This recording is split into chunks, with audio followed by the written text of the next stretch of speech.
So many pieces all back together now. What's your vision?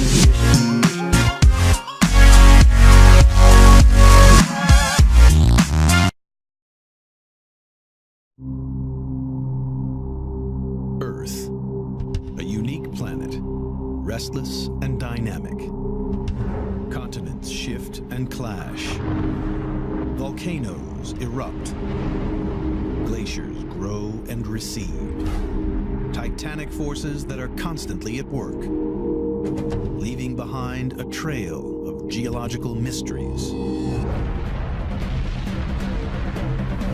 One of Earth's most intriguing mysteries is the presence of a huge arc of geological destruction surrounding the Pacific.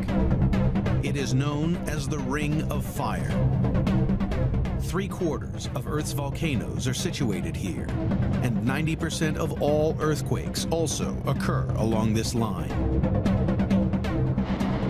Over the last 200 years, disasters here have claimed over 1 million lives. Now, scientists set out to discover why these volcanoes and quakes occur all around the margins of the Pacific Ocean, and to find out what powers them. Unlocking the mysteries of this awesome force of geology will bring the scientists one step closer to understanding how the Earth was made.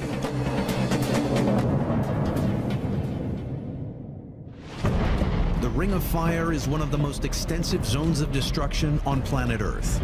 Its most visible features are the hundreds of volcanoes that line the shores of the Pacific Ocean.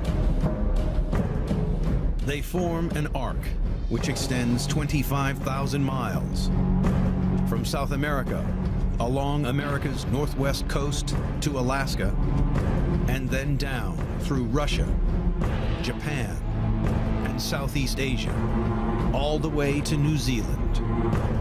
Cataclysmic eruptions have occurred here throughout history.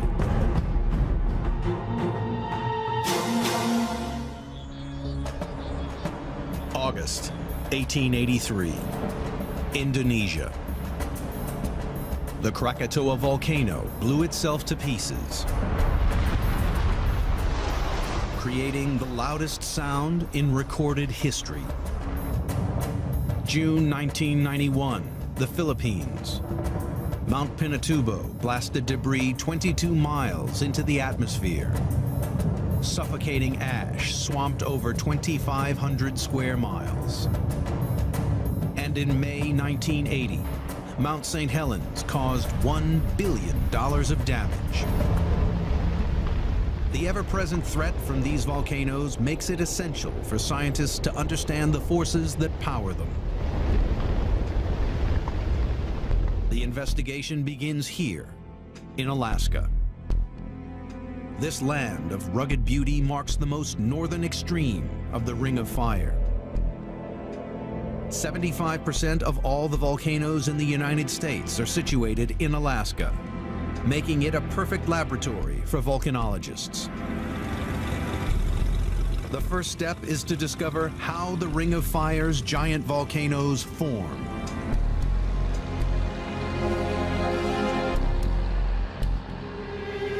We're headed to Augustine Volcano, which lies in Cook Inlet, and it's part of the chain of volcanoes that extends all the way down into the Aleutian Islands.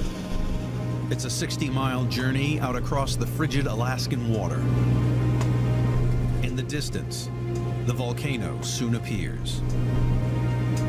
There's the Augustine Volcano over there. It's going to be a perfect day to visit. From high above the clouds, Dr. Bull can gain a clear view of the volcano's distinctive outline. Augustine is a stratovolcano, the type of volcano found all around the Ring of Fire. Stratovolcanoes are quite unique in that they are shaped as beautiful cones, and Augustine is a perfect example of that. Augustine last exploded in January 2006, the most recent of 7 eruptions here since 1935. Over the years, solidified lava flows have gradually built up on the volcano's flanks. To investigate what makes these volcanoes so dangerous, Dr. Bull climbs high up on the side of one of these lava flows. This lava is made up of blocks. There's bits that are a little denser than others, and you can see there's a lot of different pieces to it. So we call this a blocky lava flow. This blocky lava provides a crucial clue as to why the Ring of Fire volcanoes can be so deadly. This lava is more thick when it comes out of the volcano, and its thickness will have an effect on how it runs down the slope. The thickness or viscosity of lavas can be shown in a number of ways. Hawaii lavas are quite runny. Honey is a perfect example of that. If you have the volcano putting out Hawaii-like lava, it's going to run quite easily down the rock. Whereas if you have something more like these blocky lavas, they're going to be a little bit more like peanut butter. They'll still run, but the viscosity is much greater. The viscosity of lava is primarily determined by the amount of silica it contains. Silica is the most abundant mineral in Earth's crust. The more silica, the thicker or more viscous a lava is likely to be. Hawaiian lava contains little silica, so it's runny and produces a relatively flat landscape. But Ring of Fire lavas are rich in silica, making them sticky and less able to flow, creating tall, cone-shaped stratovolcanoes. During the 2006 eruption of Augustine, thermal imaging cameras were used to study the volcano. They showed this sticky lava building up layer upon layer. But the thickness of this lava also makes these volcanoes lethal. Because these volcanoes have lava that is thick, things don't move through them very well. And bubbles of gases can build up. Deep in the earth, under immense pressure, molten rock called magma contains dissolved gas. But as this magma rises, the pressure decreases. This drop in pressure means bubbles of the gas begin to appear, just like opening a bottle of soda. If the magma is runny, these gases can safely escape. But in sticky, silica-rich Ring of Fire magma, the gases can get trapped, often with terrible consequences. It's like trying to have a bubble move through peanut butter. It won't happen quite so easily. So there's a lot of pressure that builds up. And once that pressure builds up, it reaches a point where it can't take all that pressure anymore. The result? Giant explosions caused by the catastrophic buildup of gas inside the molten rock. This is the reason Ring of Fire volcanoes can be so dangerous. But it's not usually the initial explosion that kills. It's what happens next. Those explosive eruptions can create plumes that go up for tens of miles.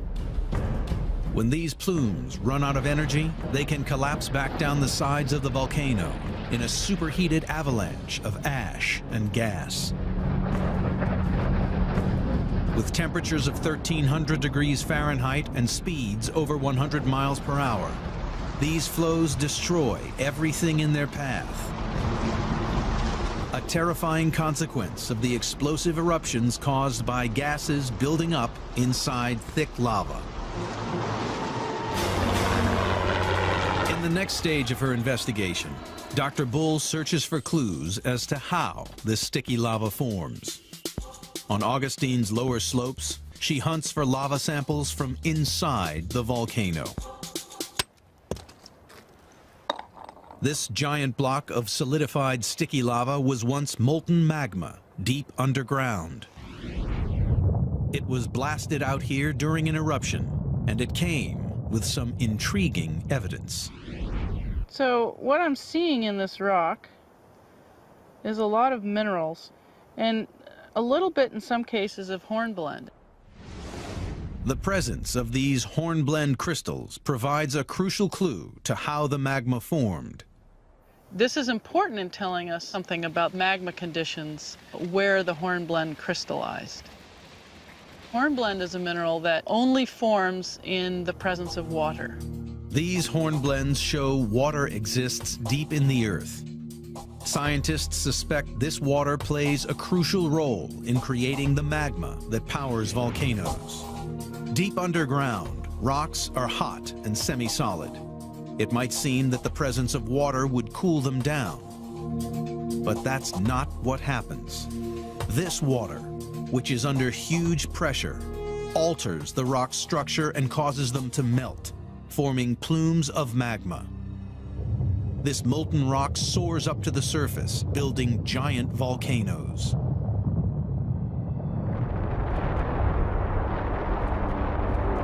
Without water causing magma formation deep underground, these Ring of Fire volcanoes would simply not exist. A lot of this process we're still working on and we don't understand, but there's a fair amount of it that we do. And water has a very significant role in when and how rocks melt. The investigation into why the Ring of Fire is so dangerous has uncovered two important pieces of evidence. Blocky lava flows are evidence of thick, viscous magma which traps gases inside volcanoes, leading to explosive eruptions. And hornblende crystals reveal that water deep underground encourages the formation of the magma that powers the volcanoes. The geology detectives figure out how this water gets underground and make a remarkable discovery: the chemical signature of microscopic organisms inside the volcanoes. All around the Ring of Fire, explosive magma is forming deep underground, fueled by water. Solving the mystery of where this water comes from is the key to how scientists will figure out why the Ring of Fire is so dangerous. The investigation now turns to Mount Lassen, an active volcano in Northern California. Surrounding the volcano are bubbling hot springs, boiling mud, and volcanic vents called fumaroles, belching superheated steam and gas. All this thermal activity is driven by the immense heat rising from magma deep underground. By sampling the gas coming from these fumaroles, scientists hope to discover the source of the water which causes the magma to form. This device measures temperature. The temperature of this fumarole is 92.5 degrees C, about 200 degrees Fahrenheit. So just about at the boiling point for this elevation. And that's what we want for a good gas sample, a good boiling fumarole. So you can see what's happening at the surface here, all the steam coming out of the ground, but it's the gases that are along with this steam that we look at closely. And the composition of those gases tell us about what's happening at various depths beneath the ground where we can't see. Tests on these gases, collected from volcanoes all around the Pacific Ring of Fire, have revealed something surprising. The gases contain carbon-12, a type of carbon that comes from living organisms.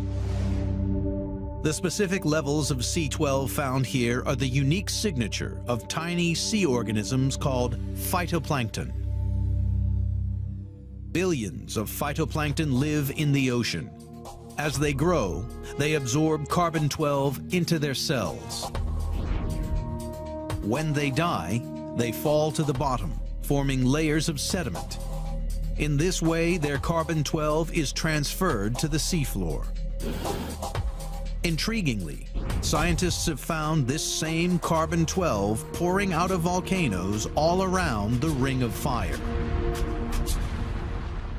Volcanoes of the Cascade Range have carbon dioxide that's very rich in carbon-12, and it's almost like you're cooking oceanic sediments that are rich in phytoplankton down deep beneath these volcanoes to generate the carbon dioxide you see coming out the top. That links this carbon dioxide to organic sediments way offshore in the ocean. The organic matter that was originally phytoplankton becomes carbon dioxide that we see at the surface. Seafloor sediments are getting into volcanoes, and these sediments contain seawater. This is the water that causes the rocks to melt below the volcanoes, forming magma. But a mystery remains. The magma plumes feeding the volcanoes lie sometimes hundreds of miles from the ocean. The scientists now have to figure out how the sediments loaded with seawater are moving so far inland. To find out, the investigation heads for Alaska's Chugach Mountains.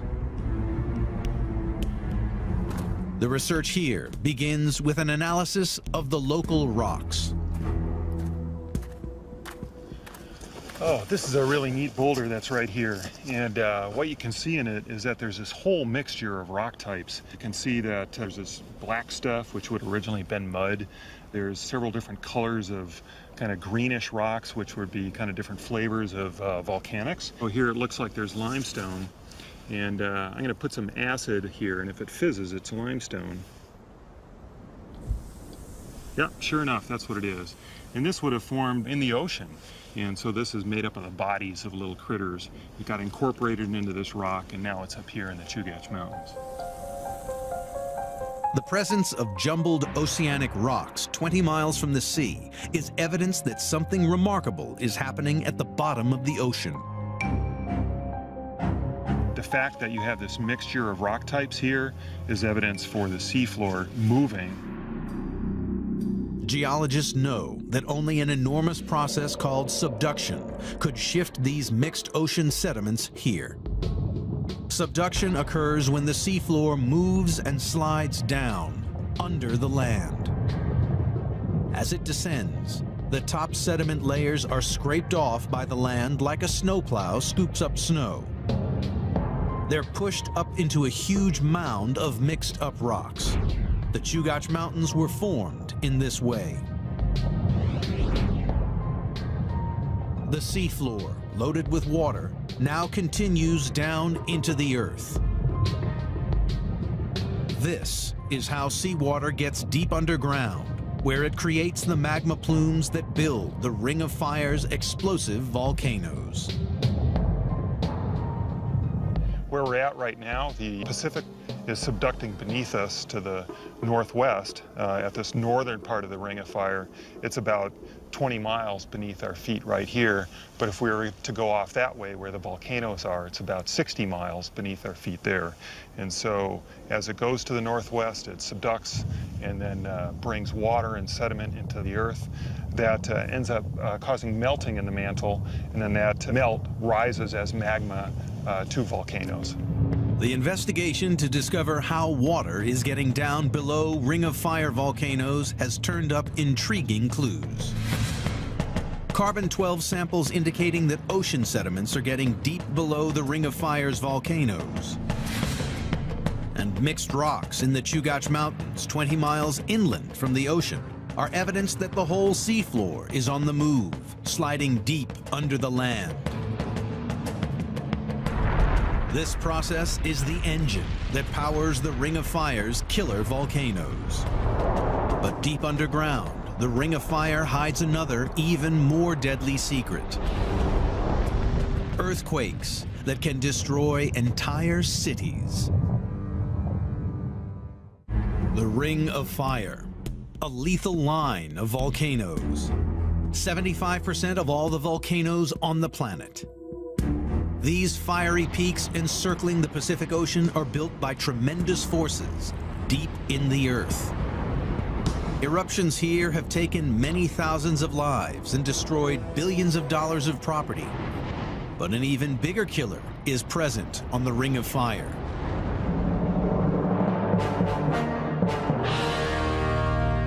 quakes.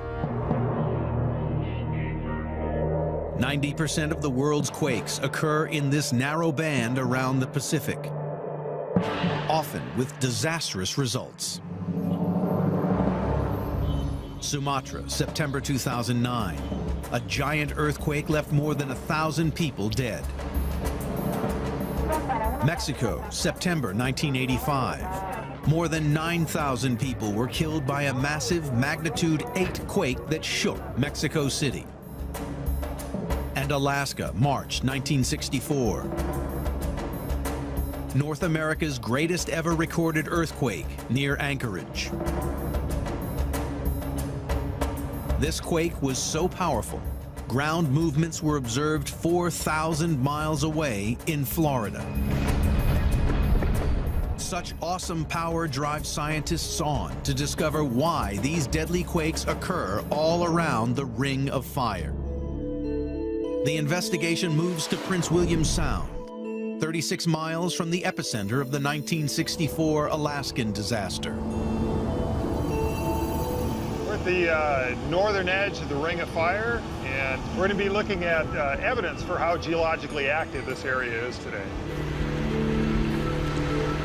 Heusler heads for Montague Island, a place that's permanently scarred by the powerful forces which shape this entire region. On land, he finds a rugged, boulder-strewn shoreline. So you can see we're at the edge of the ocean. We're in a high-energy environment. There's boulders all over the place. And we're at the top of the beach. Waves have been crashing here and basically getting rid of the little tiny rocks, leaving only boulders behind. And then right here, you can see that these boulders are kind of lined up against each other like dominoes. And so it takes big waves to sort of flip these over and line them up kind of like dominoes like that right here. But it's not this rocky beach that reveals how violent Ring of Fire quakes can be. The real evidence lies 1/4 of a mile inland. Heusler hunts through the thick undergrowth.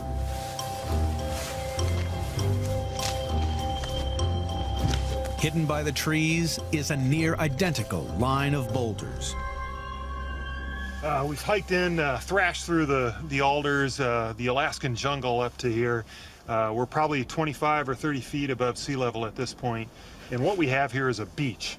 I mean, this is basically a perfectly preserved, high-energy beach environment like we were looking at down on the shoreline. And you can see here, once again, there's these big boulders that are sort of laid over in this domino-like fashion, sort of pointing uphill as a result of these big waves pounding on the beach, flipping the boulders over, pointing in the uphill direction.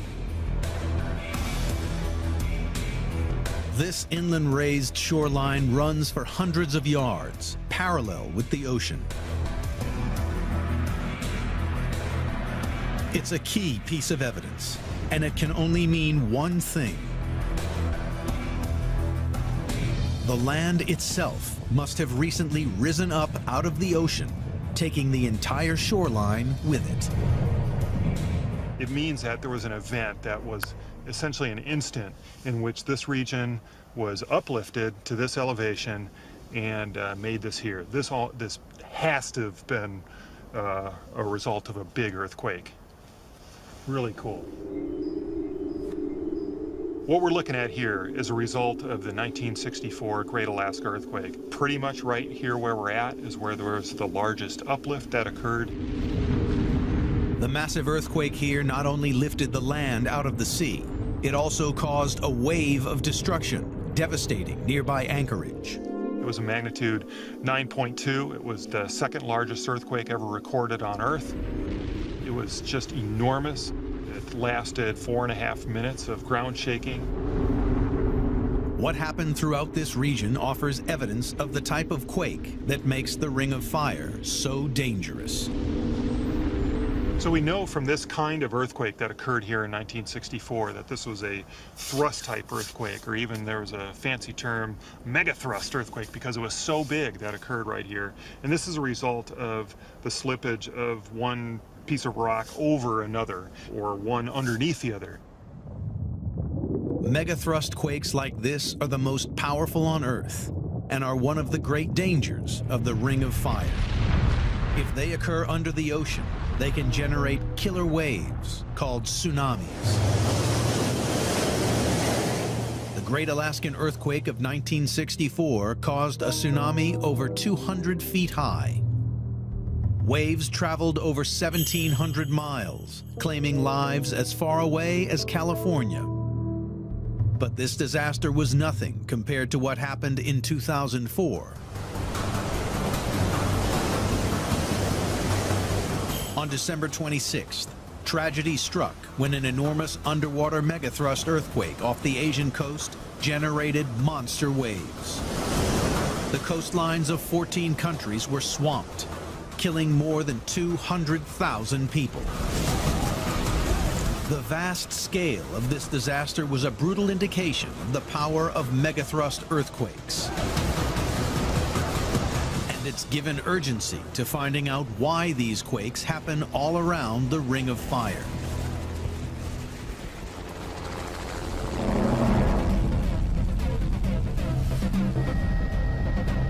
Once again, the Alaskan landscape is the perfect geological laboratory. So we're headed to a seismic station in south-central Alaska near the tip of the Kenai Peninsula. Millions of years of the Ring of Fire's volcanic activity and rippling earthquakes have given Alaska an incredibly rugged landscape. It's not easy to find a flat spot to land. It's clear on my side.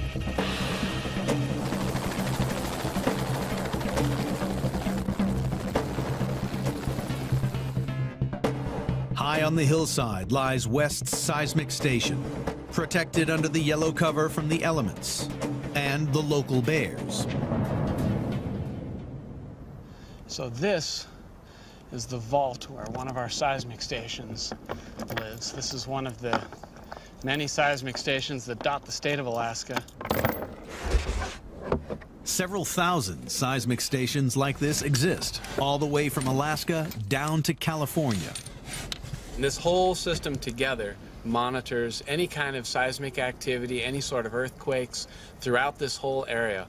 It's part of a whole network on all of the volcanoes around here, on the mainland, and throughout this whole area. So the seismic data can be used not only to judge the severity of the earthquake, or the magnitude, but also, when taken across a number of stations, to pinpoint the location of that earthquake. In Alaska, we're looking at about 1,500 earthquakes every month.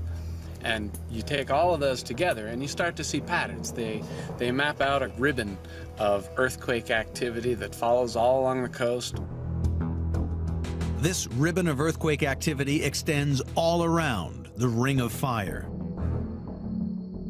But it is what scientists can see below the surface that is most revealing. If you look at it from the side, you see that actually the earthquakes that are happening close to the ocean tend to be shallow, but as you go inland, they're deeper. And they create this dipping feature that starts out in the ocean and then dips down beneath the continent. This giant dipping feature provides conclusive evidence for how the megathrust earthquakes are generated. The earthquake epicenters exactly follow the path taken by the seafloor as it moves down underneath the volcanoes. Earthquakes are triggered as the rocks slide past each other down into the earth. It is this subduction of the seafloor beneath the land which creates the Ring of Fire's lethal megathrust quakes and builds its explosive stratovolcanoes. So all of these observations, the volcanoes, the line of seismic activity, the big earthquakes at the interface, all of those are part of one system. They all tie together and are interrelated. The investigation into why the Ring of Fire is prone to such lethal earthquakes reveals a raised shoreline, evidence that the Ring of Fire suffers the most violent megathrust earthquakes. And seismic data shows that these killer quakes are caused by subduction, the movement of the seabed, which also builds the Ring of Fire's giant volcanoes. To discover exactly where this awesome process of subduction occurs, oceanographers search for the deepest and most inaccessible places on the entire planet. The journey to understand why the Pacific Ring of Fire is so volatile has revealed the critical role of subduction, which pushes the seabed deep down into the Earth. In Alaska's Prince William Sound, investigators search for where the seafloor is vanishing below the land. There are ridges, outcrops, canyons, gullies, mountains underwater. And so the ability to make a continuous map of the seafloor, get a full picture of it, gives you the ability to understand how the seafloor is put together and what it has to do with the way the Earth functions. Reynolds is using high-tech echo-sounding technology to monitor the exact depth of the seafloor. A sound wave is sent from beneath the ship. The time it takes to reach the seafloor and return gives an accurate reading of depth. Reynolds' research shows that all around the Alaskan coast, the seabed is relatively shallow. But farther out towards the open ocean, the readings change dramatically. So in general, around the world, when you go out from land, you cross over a relatively flat shelf, down the slope and into the deep ocean basin, which is very flat. But around the Ring of Fire, as you go out from land, across the shelf, down the slope, instead of going directly into a flat ocean basin, you go across a very deep trench. These trenches are the deepest areas on the planet, and the one around Alaska reaches approximately 21,000 feet. These giant features are called subduction trenches. The largest are deep enough to swallow all of Mount Everest. They mark the exact spot where the seafloor disappears down into the Earth, the process that jolts the land in megathrust earthquakes and forms the volcanoes that make the Ring of Fire so dangerous.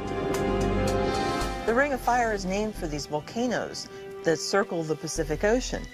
But offshore of the volcanoes, wherever you have a chain of volcanoes, you also have one of these deep ocean trenches. The location and shape of the Ring of Fire is determined not by its famous volcanoes, but by the position of these deep subduction trenches miles out in the ocean. And by mapping the location of all the trenches in the Pacific Ocean, scientists have made a further, even more significant discovery. High-tech imaging has made it possible for scientists to visualize the Earth drained of its oceans. This reveals that these deep trenches outline the edge of a giant rock slab, or plate, that makes up the entire floor of the Pacific Ocean. This huge Pacific plate is one of 14 plates which cover the entire surface of the planet. Subduction occurs where this plate rubs against one of its neighbors, producing the line of volcanoes which extends all around the Pacific. But the investigation isn't finished. Experts journey to Tiger Mountain in Washington State to figure out how such huge plates can be shifted against each other. GPS that you use to drive around can tell you where you're at on a city block or on a street within a meter or so. But in geology, we're interested in centimeter to millimeter accuracy so that we can track the changing of the land. It's much more subtle. High on the mountainside, Flake has set up a GPS marker point. Here we are on Tiger Mountain. This is our GPS unit. What we have is these metal rods going into solid bedrock, cemented in so that there's no motion. This GPS antenna allows us to measure point positions per day of where this spot is. A network of these GPS antennas across North America provides evidence for the monumental forces which power the Ring of Fire. This is just a single antenna. There's hundreds all across the western United States to give us a better picture of what's going on with the ground surface. By combining all the data of these GPS, we're able to see that North America is actually moving. The entire continent is moving westwards at about 3 inches per year. This movement is possible because the Earth's crust rides upon a hot, soft layer of rock called the mantle. Well, the mantle is so hot and it's such a high pressure, and the temperature is hotter as you get towards the center of the Earth. That's going to want to move out and convect, just like a boiling pot of water. And so it creates a convection current coming up to the surface, which then drags along those plates on top. These phenomenal convection currents force the Pacific Plate into its neighbors, driving the process of subduction. As the plates get dragged by the mantle convection currents, they impede upon other plates. One has to give, so one dives down underneath another, and then the trapped water from its ocean sediment escapes and melts the upper-lying mantle, and that creates hot magma that rises to the surface and creates the volcanoes that form around the Ring of Fire. The investigation into the forces that drive the Ring of Fire has now found subduction trenches that reveal the shape of the entire Pacific Plate, and GPS data providing evidence for the convection currents which force this giant plate against its neighbors. It is this movement of the entire Pacific Plate and the resulting subduction of the seafloor down the trenches that shapes and builds the Ring of Fire. But one final mystery remains. Vast sections of the seafloor are constantly being destroyed. But despite millions of years of subduction down these trenches, the planet's seafloors have never been eradicated. The geology detectives can now reveal why. All around the Ring of Fire, enormous volcanoes dot a landscape warped by violent earthquakes. Geologists could only assume one thing. Somewhere far out in the ocean, volcanic activity must be creating new seafloor rocks, replacing those destroyed here during subduction. Beginning in 1977, a series of expeditions set out to investigate where this occurred. Scientists realized that if volcanic activity was constructing new seabed, the surrounding water should be warm. The Alvin submersible was equipped with high-tech sensors to discover where this warm water existed. To begin with, the crew searched the seafloor without any luck. But then they hit the jackpot. A column of rock pumping out superheated water. This is a black smoker. Measurements of the water around these features have found temperatures in excess of 750 degrees Fahrenheit. This heat comes from magma welling up from inside the planet. It was a discovery that provided the evidence the scientists needed. These volcanic marvels mark the location of giant features called mid-ocean ridges. At these ridges, on the bottom of the ocean, powerful convection currents in the mantle separate Earth's plates, allowing lava to spill out onto the seabed. New oceanic crust is constantly being formed out on the mid-ocean ridges. That crust moves away from those ridges toward the edge of the continents where we're located now. In this way, the seafloor is constantly renewed, replacing material destroyed by subduction at the edges of the ocean. These mid-ocean ridges exist at the bottom of every ocean on Earth. They provide a never-ending supply of new rock, keeping alive the entire plate tectonic cycle. Well, this is a planetary scale process. This is the planet itself circulating, and the rock and the magma from deep inside the Earth welling up to the surface, forming this crust. And then that crust dives back down into the Earth at the subduction zones, at the trenches. And it's mixed back into the solid earth. So great is the power driving this system that experts see no end to the constant movement of plates around the planet.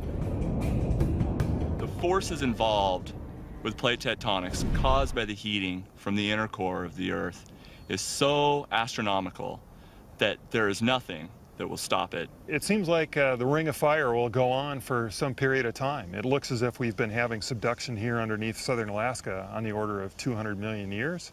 And it looks like there's no evidence that's going to stop anytime soon. But over the coming billions of years, the ongoing movement of plates will redraw the map of the world. The Pacific Plate is moving, and things on it ride with the plates that are being subducted. So, for example, the Hawaiian Islands are moving up here to Alaska.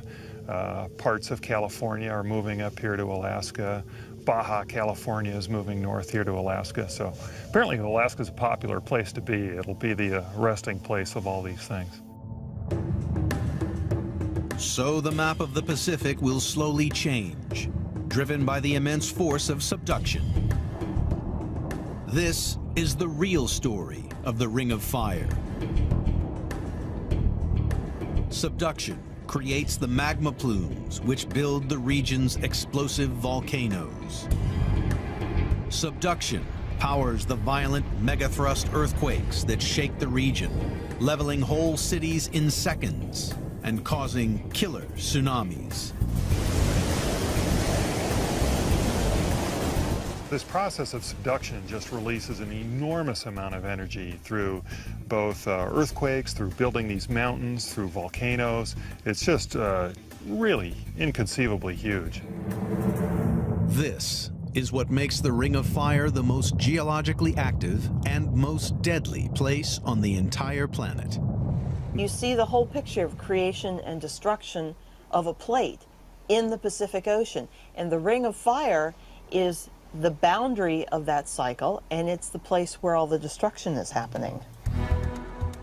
Geology detectives have now pieced together the evidence for what makes the Ring of Fire so dangerous and discovered what powers it. Violent eruptions of explosive blocky lava build the Ring of Fire's famous volcanoes.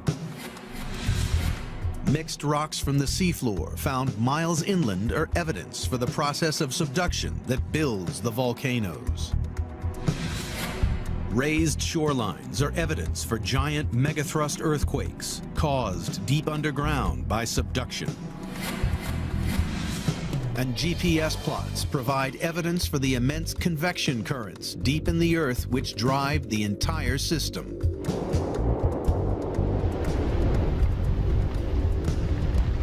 These giant forces have built the Ring of Fire. The energy that drives this whole convective system is really without parallel on the Earth. There's nothing else that we can compare to as far as the amount of energy and the force that moves the continents around, compresses them against one another, drags one down beneath the other. Really just awesome force.